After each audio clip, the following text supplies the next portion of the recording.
Now I'm going to talk about the Nestorian Heresy and the Council of Ephesus. The Council of Ephesus occurred in 431, so it's considered the third ecumenical council. The first is the Council of Nicaea, which is the first Council of Nicaea, which is what was in 325 AD. The second ecumenical council, that's the second council that was seen to be um, of the scale that involved the general church, uh, is generally considered the Council of Constantinople in 381, and then the Council of Ephesus is in 431 AD. So, to set up the discussion of the Council of Ephesus, we have to first talk about the Nestorian heresy, but prior to that, we need to talk about two competing theological schools of thought in the late 4th century and 5th century of Christianity. So, these two schools of thought associated with particular locations. So, you have Alexandria in Egypt, and you have Antioch in Syria. So the Alexandrian theologians had a high Christology where the emphasis is on the divinity of Christ, and the Antiochian theologians had a low Christology with the emphasis on Jesus' humanity. The Alexandrian theologians had a Christology from above, which emphasized the pre-existence of Christ. That's the fact that he existed prior to his incarnation. And the Antiochian theologians had more of a Christology from below. So again, these are broad categories. Not necessarily everyone fits into these. Not everyone fits into this schema, but it just helps us sort things out. Now, the Alexandrian, the theologians also like to stress the unity of Christ, that Jesus was one. Okay, and the Antiochian theologians like to emphasize the duality of natures in Christ, that he's both human and divine. And the Gospel of John was a favorite of the theologians from Alexandria, and the Synoptic Gospels was a favorite of the theologians from Antioch. Of course, the Synoptic Gospels being um, Matthew, Mark, Luke, and Matthew. So I'm just put this Matthew, Mark, and Luke. Having set all that up, we can now go to the story that leads to the Council of Ephesus in 431 AD. And it begins with what's called the Nestorian Heresy.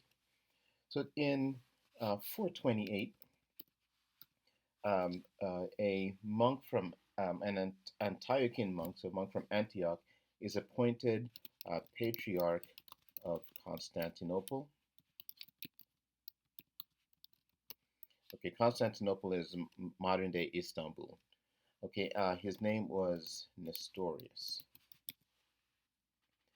Now, Nestorius, his theological leanings were with the Antiochian school. And so he got drawn into a controversy later that year, and it regarded a title for Mary, Mary the mother of Jesus. And the title was Theotokos. Okay, Theotokos is can be translated as God bearer, or commonly translated as Mother of God. All right. So what he had a problem with that title, and he had a problem with people using that title to venerate Mary. And so Nestorius suggested the title Christotokos instead, and this means Mother of Christ. Okay, and that title is not objectionable at all, but there was still the question of Theotokos. What was the status of that title for Mary? Now, I should note that this was an ancient title for Mary, so it wasn't something that was made up. It was something that they had received, and from their perspective, was an ancient title under which Mary had been venerated. Now, so this just raises one of the interesting things about Mary and why she factors in theology.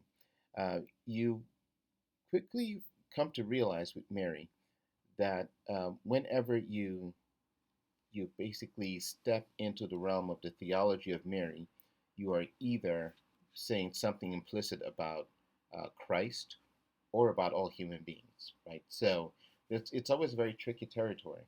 And so that's what Nestorius had stumbled into. He had stumbled into an issue that had to do with Christology and perhaps less about Mary. It's the unity of natures in Christ such that we can call Mary the Mother of God.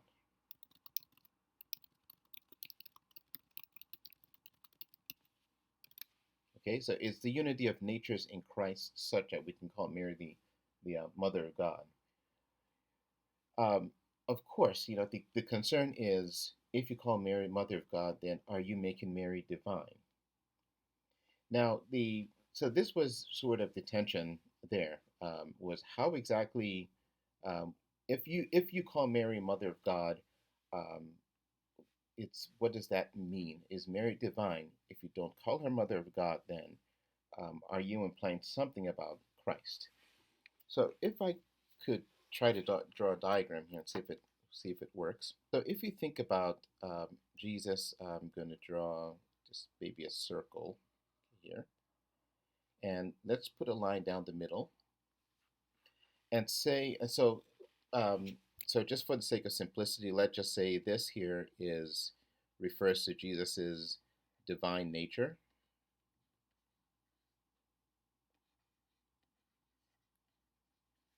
Okay, and then this here refers to Jesus's human nature.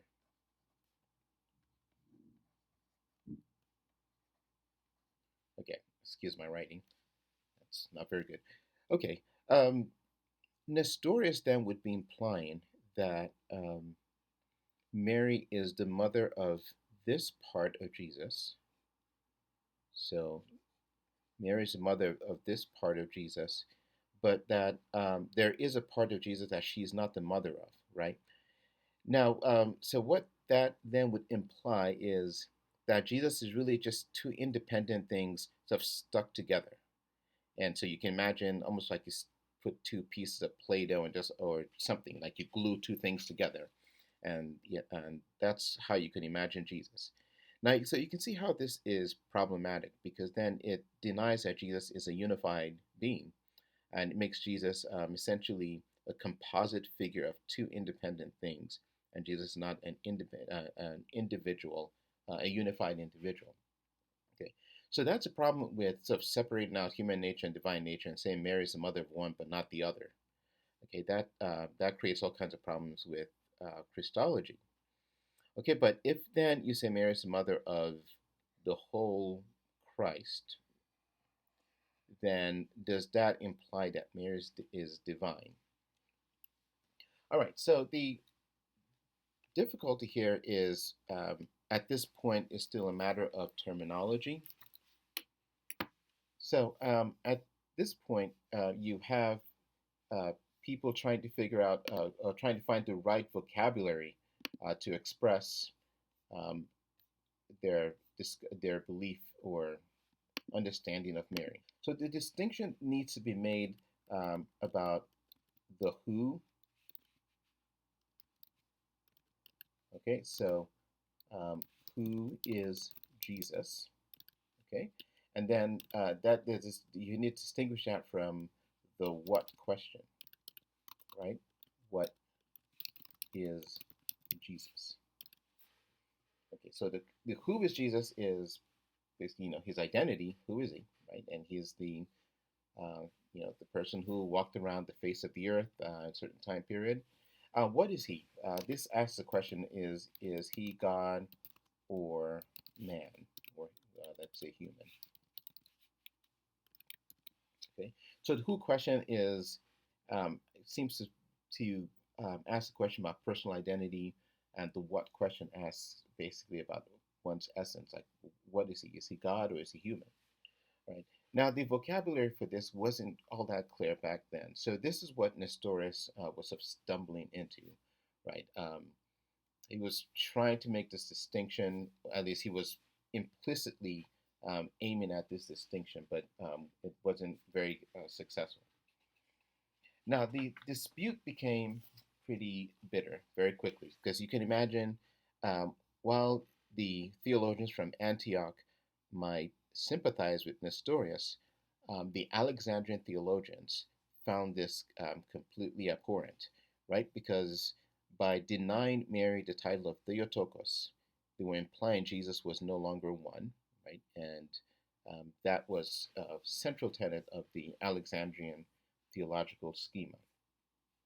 All right, the primary um, so theologian from Antioch that was in contact with Nestorius was the patriarch of Alexandria, and his name was Cyril.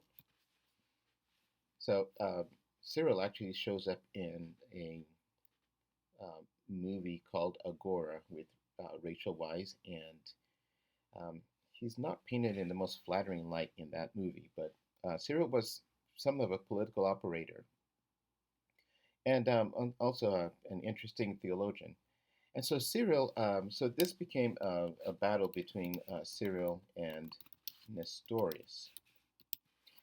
Now, one interesting thing is right now is so Cyril is the patriarch of Alexandria,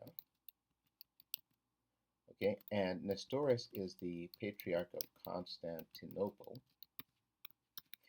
and these are two of the three biggest bishop thrones or sees, as they're called, and so this was sort of a major battle.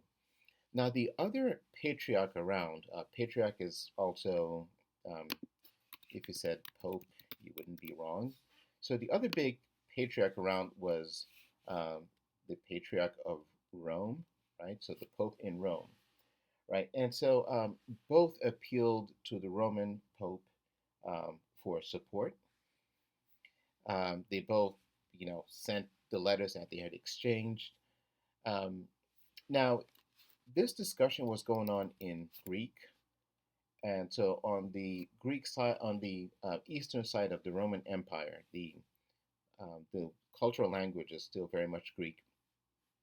On the western side of the Roman Empire, where you had Italy and Spain and parts of North Africa, the major language is Latin.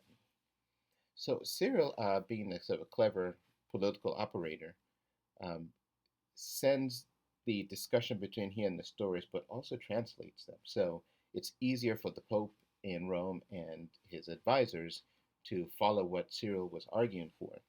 And so the Pope comes down on the side of Cyril and in favor of Theotokos. Now, not because Cyril convinced him, because of course he had his own independent ideas about this. But it certainly didn't hurt that Cyril had the foresight to translate the discussion for him and sort of gain his favor quickly. All right, so sort of skipping ahead, a council was convened in Ephesus, and so this is the Council of Ephesus, and this was in 431, and the council was convened to address this issue of Mary and her status as Theotokos. Now, on the appointed day of the council, there were over about 200 bishops present.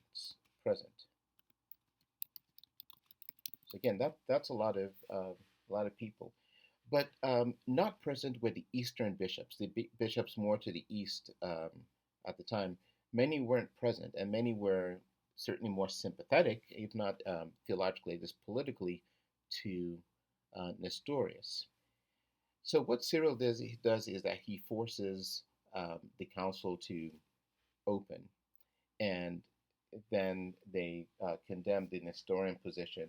And the major thing that comes from this council is that Mary is affirmed, okay, as Theotokos. Okay, so that means Mary is Mother of God. All right, this council did not produce any creed. It just affirmed that. Um, and when the Eastern bishops arrived, of course, there was a lot of political displeasure, and Nestorius refused to accept the proceedings of the council, and things got ugly. Um, so Nestorius is condemned, and the Alexandrian position sort of wins the day. Okay, so again, just to go over what happens at the Council of Ephesus, the primary thing that comes out of this council, what it's known for, is what's often called the First Marian dogma, which is that Mary is in fact the Mother of God. Now, what the council doesn't do is necessarily provide a way to understand what that means. Its goal here is simply to uh, preserve a tradition, okay, and in a way to protect that tradition by condemning what's wrong. But it wasn't so it worked in that way, but it didn't necessarily explain how Mary is the Mother of God.